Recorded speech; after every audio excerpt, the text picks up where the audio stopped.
Hello, welcome back. So today I wanted to look at some of my games from this Bruges tournament because I mentioned them in a number of videos and I didn't really show them on the video because I explained before that I was on the tablet. I don't have a laptop with me when I go to tournaments. I just have a tablet. I don't at the moment. I don't have a laptop. I should try and probably buy a laptop at some point. Anyway, I'm just lazy. So I just want to show you some of the games, some of the thought process that I went through when I was analysing the games and what I needed to do to improve and so on, because I think people find that quite interesting. So in the first game I'm going to show was playing against a guy called Yi Chen Han, and he surprised me with exchange. Queen's Gambit accepted. So I played all this stuff and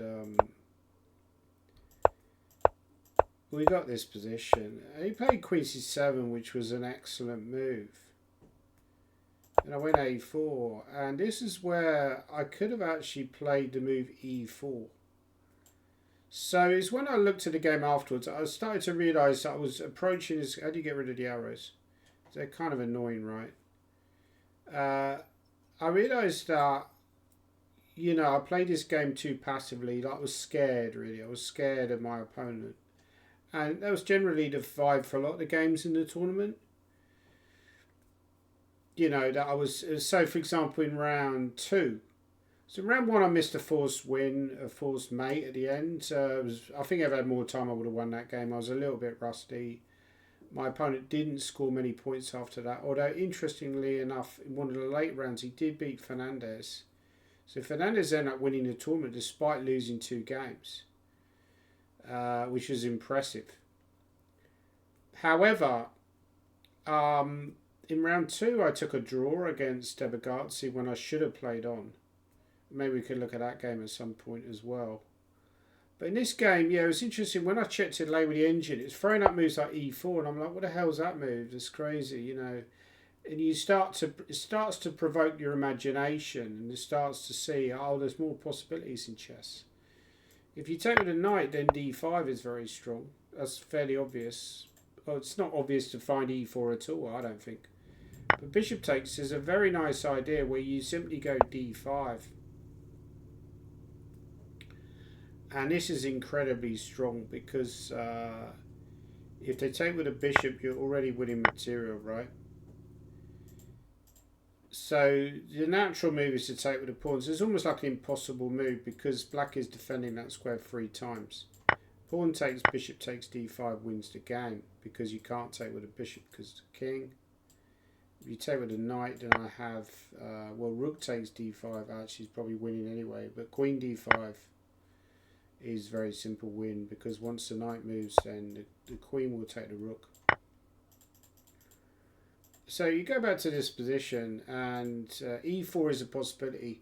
But I remember before the game thinking that I've studied this line before, and I remember thinking that it's a mistake sometimes to go e4 too early because you kind of allow this bishop c5 counterplay. I think it depends on the position, but you've got to be aware in chess, I think, to get to a higher level, of these kind of dynamic ideas, like these dynamic pawn breaks.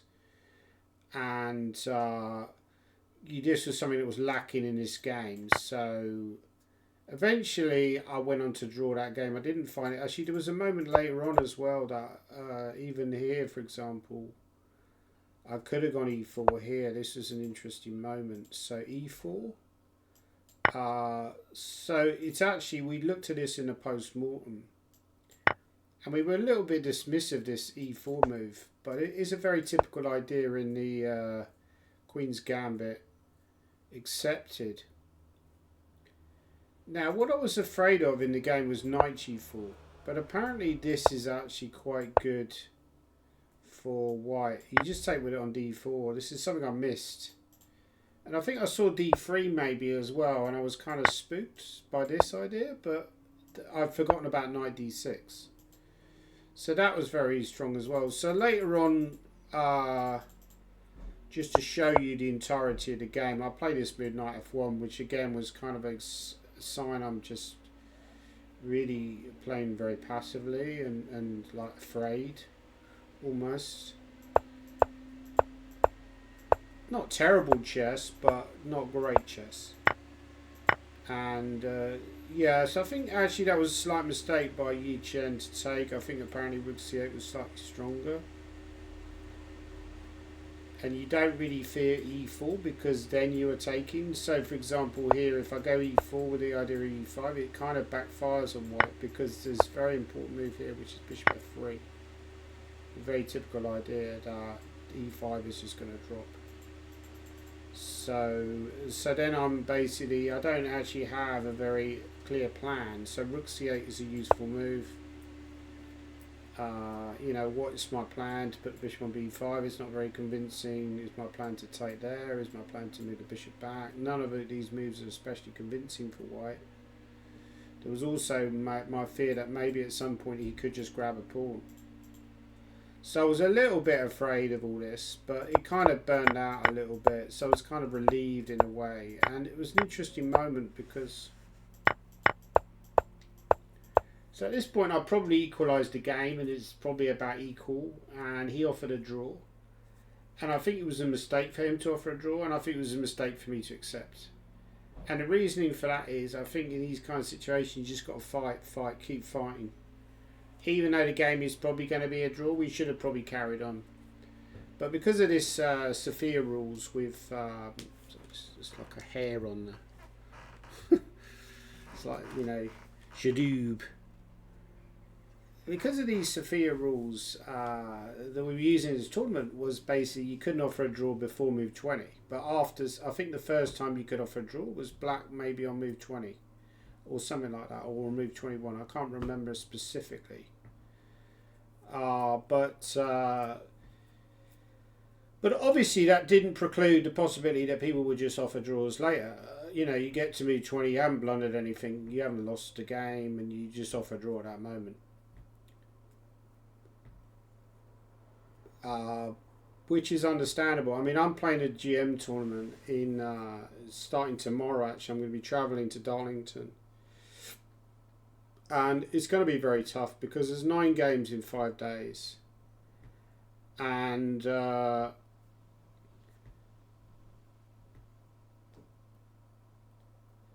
it's just tiring to fight every single game when you're playing such a tough schedule. So I would be expecting there to be some quick draws in that tournament to people save energy for later rounds.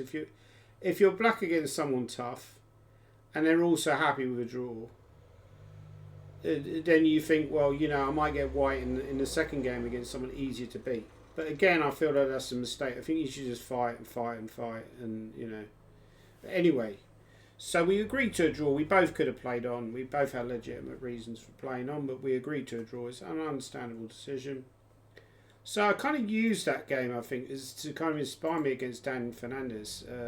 By the way, I put the wrong rating there by mistake. Sorry to Dan. Dan Fernandez is actually 25-19, I think. He's much higher rated than me, and he's a very strong player. By the way, if I just check that Yi Chen game, how accurate was that game? I would say it was probably around about mid-90s for both sides. Maybe 95 for me, 96 for my opponent. I think his accuracy would have been slightly higher than mine, but there wouldn't have been much in it. So I'm just checking the computer. I've not checked the computer accuracy of any of these games, by the way. So it's interesting. So your Dan Fernandez is somebody who's essentially, I think it's still computing because at the moment it's saying 100% accuracy for my opponent and 99% accuracy for me. And it's gone down. Yeah, it kind of like I said, mid-90s. In fact, my accuracy was slightly higher. We're basically both about the same. Dan Fernandez is a player that was kind of not really going anywhere about 18 months, 2 years ago. And then he made a conscious decision to improve. He's always been a very naturally gifted player. And he was very kind of unlucky not to be picked for England in the European Team Championships. and possibly unlucky that Vita Yugov has come in and taken a spot as well. But he's a very strong player, and he's a very creative player. I would say he's probably, if he hasn't got weakness, it's in the opening phase. So the one game he lost, where he lost to, he won a number of nice games. He won against Pajipas, but even that game, the opening didn't look totally convincing. He did win a nice game in the last round against Debegarts. He wins a lot of games, Fernandez. He doesn't draw that many, I don't think. But he's got a very dynamic and very aggressive style. But I think if he slightly beefed up the opening phase and got somebody in to help him with the openings and maybe put a little bit more effort into the openings, I think that would be the final piece in the jigsaw, and I think he would get to 2600. And possibly he'll get there anyway. But anyway, let's have a look at this game. So my opponent played b6, which is a slightly unusual. And I've been looking at this for the 92 French, and I decided to play sharply. Queen c8 was a mistake, by the way. That wasn't the best way to play. But just go for the... Yeah, so this is where I kind of learned from that previous game. Pawn advance. So if I take, what is the idea for white? If he takes, so he understood that taking is dangerous. Yeah, again, you know, have a look, think about it. What might white play? Yeah, well, the obvious move is I'm going to go e6, right? Now, I thought that this was just crushing. But apparently the computer says this is not so clear. Well, he is 2 pawns up, after all. I think practically speaking, this would be extremely dangerous for black, to say the least. Rook e1 is coming. I think I just wouldn't want to play black's position, to be totally honest.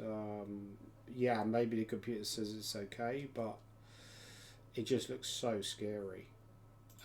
But there was also another option, which was not to go there. Apparently this is like even stronger. You go here, and this is just huge for white. You got like rook e1 coming, d5 is threatened. Black has to go c6, but it's just horrible.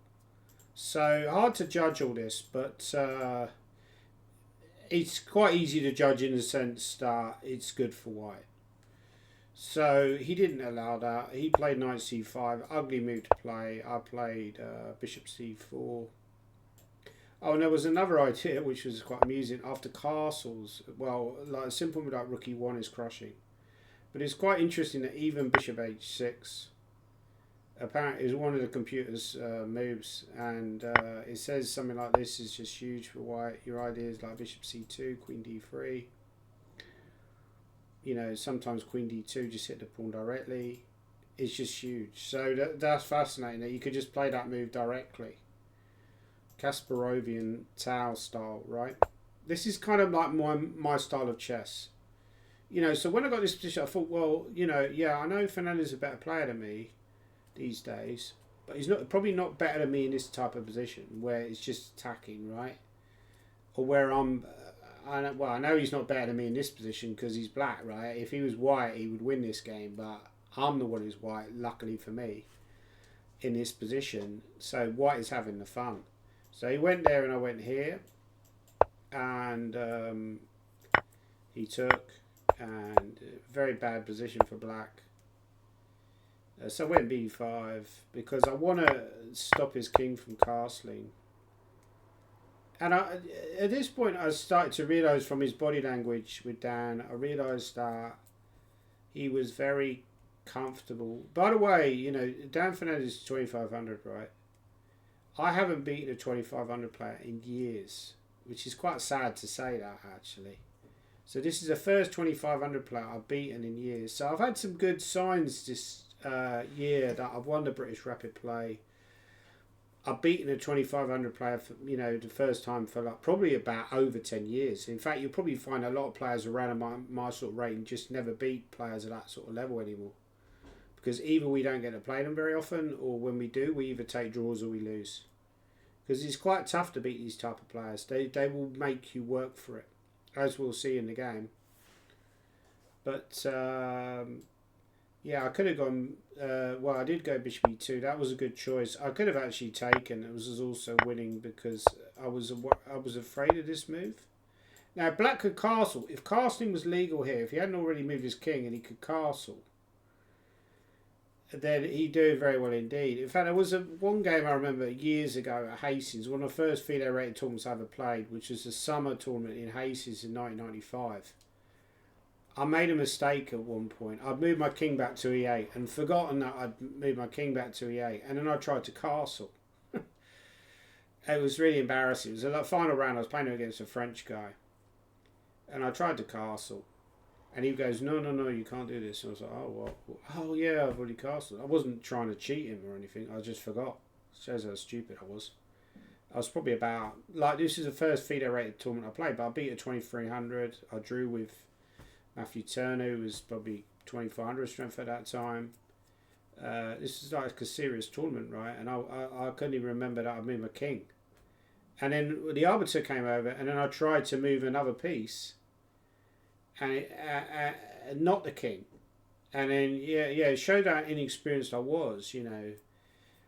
So eventually I was forced to move my king to another square other than castling.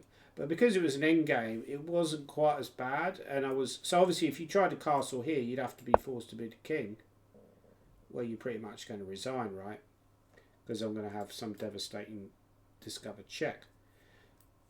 But because it was an end game, I was somehow able to get away with it, and I managed to draw the game. I even had chances to win later on, which was crazy. I think the guy was like 2200 or something. But anyway, I'll digress. But the point is that in this position, white goes f3, rook d8, and rook c1 is completely winning. Maybe he could go knight c4. That might be a slightly annoying move to me. Might be, but it still probably must be winning for white because the king is just so bad. So instead of that, I played bishop e2, which is actually a better move, I think, because the point is he goes knight f4. Now, if I go rook e1 here, queen g4, this is why he was starting to look quite comfortable. Variations like this, and then I can pretty much resign the game. There's no good way of meeting this threat. If I go bishop f1, he goes knight h3 and wins the queen. I knew Dan Fernandez was a great comeback player. Like, he has so many games which he turns around because of his natural ability. He's able to turn around so many bad positions, which shows to me that if his openings were better and he didn't get so many bad positions, his results would be even stronger. But he's really like a great comeback specialist. So that's the kind of thing that he would often do. So I had to be very careful here, but my plan was to go e6. This is my plan, because I know that if he takes the queen, I go rook e1. It's pretty much game over. There's no good way of meeting these kind of threats of moving the bishop. And if you take with a knight, well, I think white has several choices. I was intending knight d4, for example, just opening up the position, intending to bring the rook in again. I think rook e1 is also very strong. I think both moves are probably winning. So he decided in the end to play the move queen d8, which I hadn't seen. I hadn't seen this move queen d8. And this is where I made a mistake, because originally I'd intended knight e5 with the idea that, well, once you play queen d8, my first thought was knight e5, because this wins on the spot, right? You're gonna do something like this, and then you're gonna queen the pawn, and you're gonna win the game. You're gonna win a whole rook, a minimum, maybe even more, maybe checkmate. But I saw this and I thought, well, variations like bishop h5, g6 don't look that clear. Maybe I can sack a piece, maybe I can't. But what I failed to realise was that rook e1 was totally crushing here. And the idea is if you trade, now subconsciously you think, well, you're a pawn down, your opponent's king is in the centre, my compensation is I'm going to checkmate him. Not realising that this position is likely to end in checkmate for black anyway, because my leading development is so strong. I'm going to get a huge attack in the endgame. So again, I'm kind of using really kind of prejudice, almost. Prejudice, bad prejudice. I think we use a lot of bad prejudice during our game, but there's some variation like this. You can't take with a king because he'll lose a rook directly. Just take with a knight, and then I go here, and this is just crushing. So apparently I could have done this. I didn't see this idea of just going rook e1 and just winning slowly. You have to be very self-confident to do something like that. I wasn't that self-confident, so I didn't do that. I played queen c2, which is kind of not a great move, but still good enough. And I was slightly concerned he'd bring his, at some point, maybe try and bring his queen to f6, maybe. But the problem is hard to do that because there's always going to be a queen c7. Although I guess there's rook c8. I think if he goes queen f6 here was a line that I was afraid of. But apparently rooks, yeah, bishop b2 is also very strong. I think I was just intending just to go here, right? It's very important that he can't castle. You know, if he could castle here, like move his queen and then maybe threaten the castle, like let's say I went knight e5. If he could castle here, he'd be doing fantastic. But he can't castle, so he's dead loss. So that's something that white needs to be aware of, but basically I'm bossing the game at this point in the game, so that's lucky for me, because I think if I wasn't bossing the game I would have lost. But he went bishop d5, so rook d1, very natural move. a6, obviously slight desperation, because that's a slow move in a very sharp position is not what you want to do, obviously, but black had no other good options. What was wrong with king f7? I think king f7 was bad, probably. Simply, I was maybe expecting him to just put the king on f7, but I think that was bad. For example, knight e5 is very strong, and if you come back here, there's probably several good ways for white. Bishop f3 looks like one possibility. Bishop g4. Yeah, maybe even sometimes you could even sack, actually. This is so strong, like this is just crushing. And once I get g3 in, all the light squares are just going to collapse. I mean, the computer must give this as winning, yeah. And if you take with a pawn, if you take with a knight, I'm probably going to go bishop h5 or bishop g4. If you take with a pawn, I think this must be completely winning. g3 is coming. It's a fun position for white, not much fun for black. So he went a6, and this is where I really should have just wrapped the game up immediately. One way to do it was not. I saw this variation. I have no idea why I backed off it, because this is totally crushing. I saw this and I thought I must be winning. Not sure if he's got anything better than queen g5. He's not got anything better, so this is actually completely crushing. Yeah, so I should have done this. What I did was also okay, to be honest. Bishop f1 was kind of very obvious. And when he took, g3 was another missed win. So I missed all these easy wins, and the point was that I saw this very... I was a little bit afraid knight c4, missing that I could just simply take and go queen g6, and that would have been game over. He can't go to d7 because of queen e6 mate. And if he goes here, then rook e6 must surely be game over. I'm just landing just like rook here, rook d5, and it's game over. So I just land there first, basically. I suppose he's got knight d6 here, but I think even rook d6 is probably winning because of the leading development. But you know, when you're playing someone like Dan Fernandez, you really feel like, oh, I have to nail down the win. I don't allow anything at all. So I saw this cute idea of taking on d5. Still very strong, actually. Still completely winning. But probably here I missed easier wins. Like, for example, knight e5 was my original intention. I think I should start with it. If he goes here, I can take. Also, this slow win is winning. You know, he really has nothing here to be happy about in this position. It's so bad. And he was short of time as well. So this is the thing, he's short of time. So but I'm also getting nervous. That nerves is feeding into my nerves. So it's kind of having a kind of... I'm getting more and more nervous, and I realise I've never beaten him in a classical game.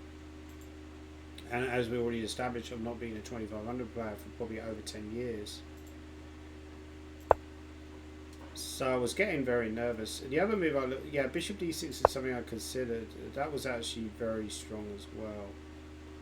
Because if Rook A7, then this, and what I missed, I think Queen C6 wins here. I missed Queen C6 in my calculations. And that should be game, right? I mean, this must be winning. Yeah, it's technically a very easy win. So that was another variation. So I went here, which is also still very strong, still completely winning. Knight E5, fine. This is where, I think I was getting tired and nervous. This is a bad combination, and I could have gone Queen F8, check.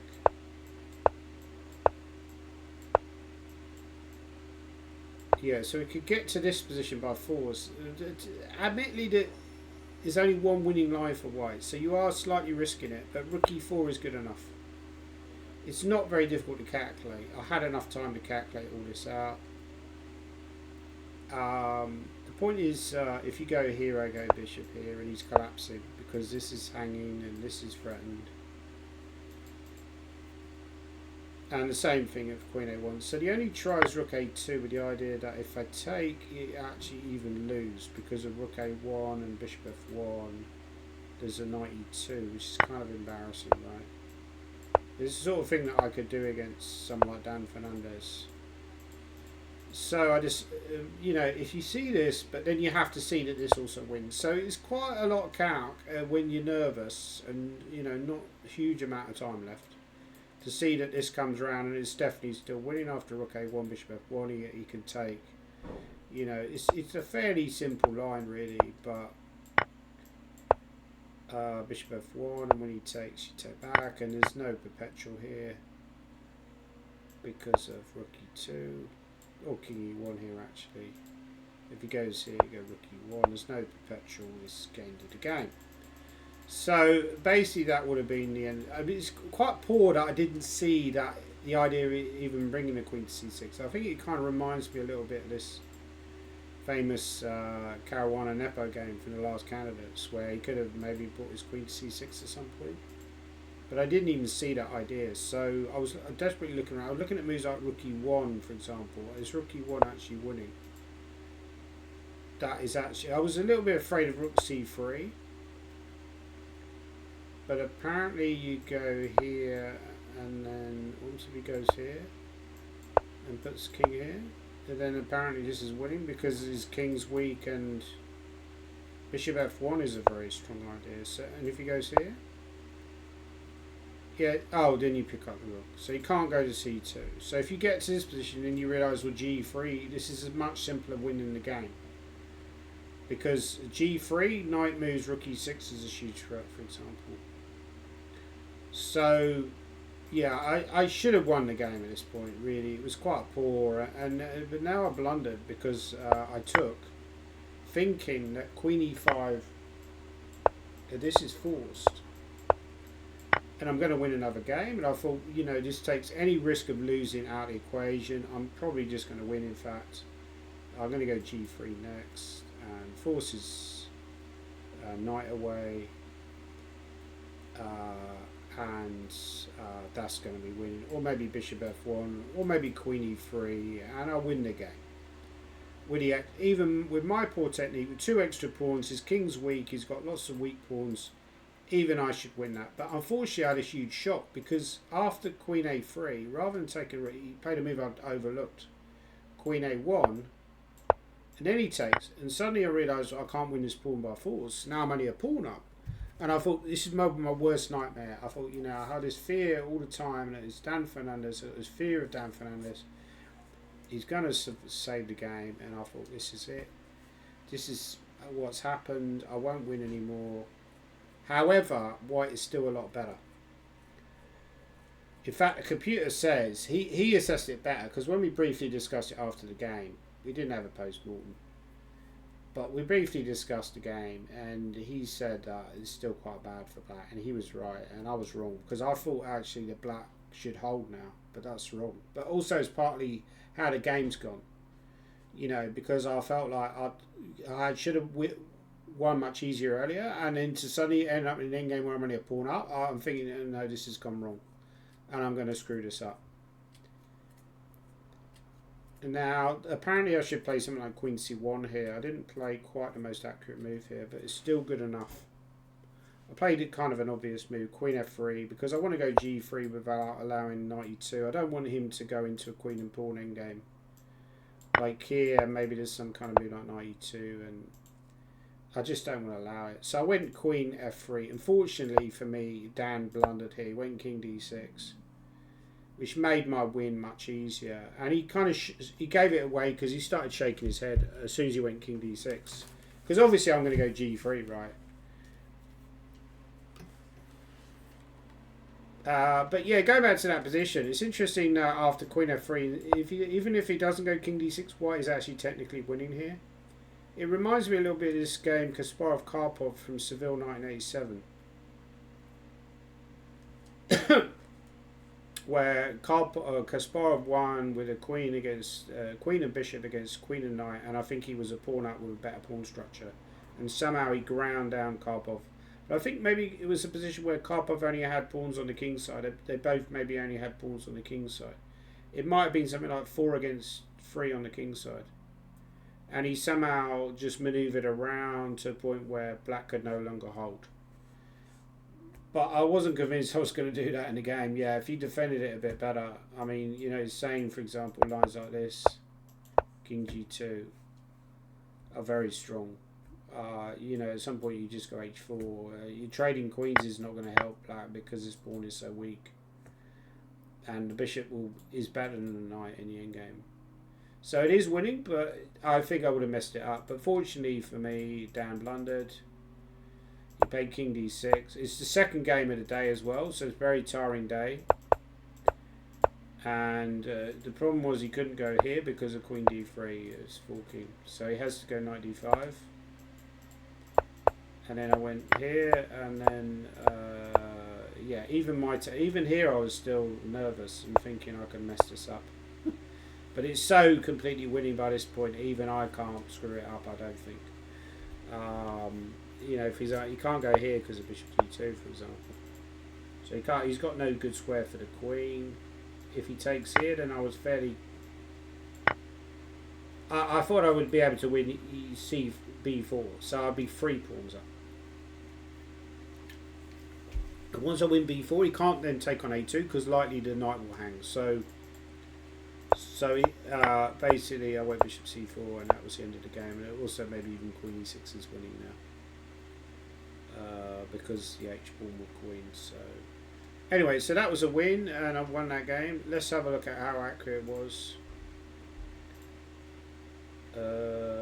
Let's see. I don't think that was a very accurate game. It's probably going to be similar to the last one. I would say 93% for me, maybe 91% for Dan. It's actually saying I was 95, which isn't bad actually.